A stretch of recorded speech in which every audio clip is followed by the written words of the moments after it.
Our top focus this hour remains on India amid the unending political war and parliament logjam over the FCRA bill.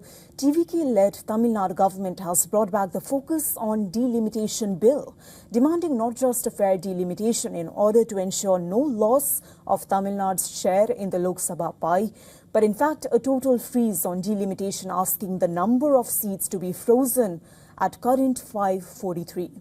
In South Indian state of Tamil Nadu's political discourse, in recent times, it has centered around CM Vijay's personal life rather than political positions and policy decisions, while swords were drawn out over leader of opposition Udayanidhi's purported remarks on Trisha.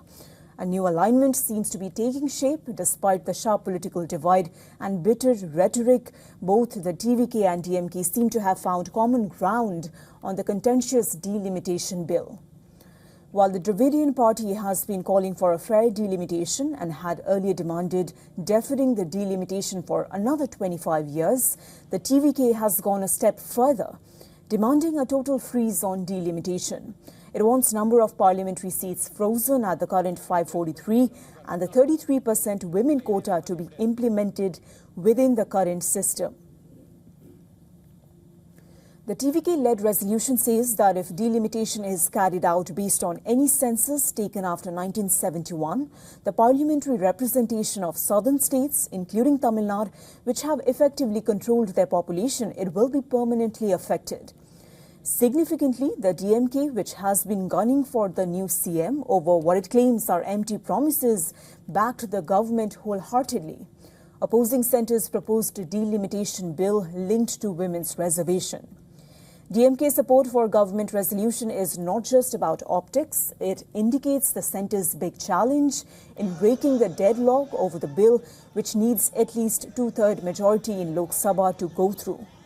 If the NDA thought that ouster of Dravidian parties could pave way for better centre-state relations with new Tamil Nadu government, TVK's resolution has indicated that centre will struggle to manage the numbers, and despite not having a single MP in Lok Sabha, the TVK might sway DMK's stand in Delhi, because any softening of stand in the capital could have major ramifications for DMK in the Lok Sabha polls, as TVK builds base to create a national footprint.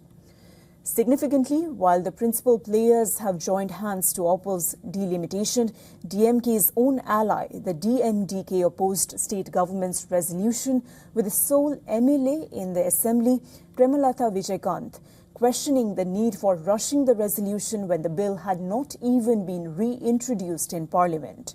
This is joining ranks with NDA in opposing the resolution during the voice vote.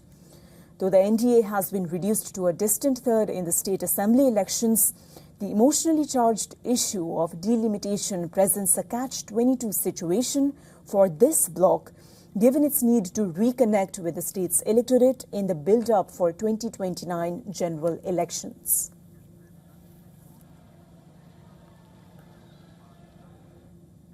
For more on this, we are now being joined by Sandeep Ghosh from Kolkata. He is a political commentator and author. Welcome to the broadcast, Mr. Ghosh. We know that DMK has moved from asking for a 25-year freeze to now backing a permanent freeze at 543 seats. How do you see this fair versus freeze delimitation battle panning out? See, all these are political posturing. Everybody has their own calculus for the delimitation, because it will undoubtedly have major implications in terms of the polity and how the balance of power shifts or gets redistributed. You can't really blame people for deciding on their stand in terms of both their short-term and longer-term objective. But at the same time, delimitation is given. It will happen sooner than later, unless the governments or unless all the parties come together and decide on something like, as you mentioned, freeze it at a particular number, into a compromise into that solution, which has its own merits. I don't want to confuse there.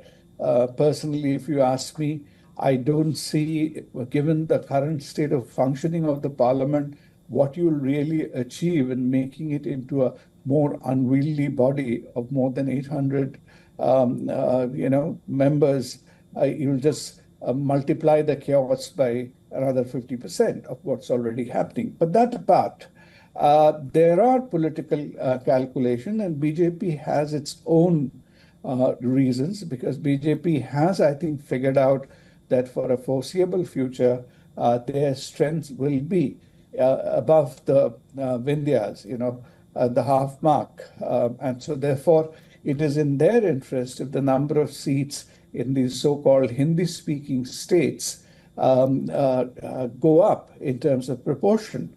And that's precisely the worry of the opposition, including the Congress. The Congress, which used to be once upon a time, had a strong footprint or strong hold in the northern states, have managed to dilute their position significantly in the northern states, yielding space not just to BJP, but also to the regional parties. Indeed, so today, Mr. Ghosh, the South-North battle, which has been unfolding from a lot of time, it will have to wait and watch how it eventually goes in the future. But I'll have to cut you short at the moment. We're now cutting across to the Union Parliamentary Affairs Minister, Kiren Rijiju, addressing the press conference.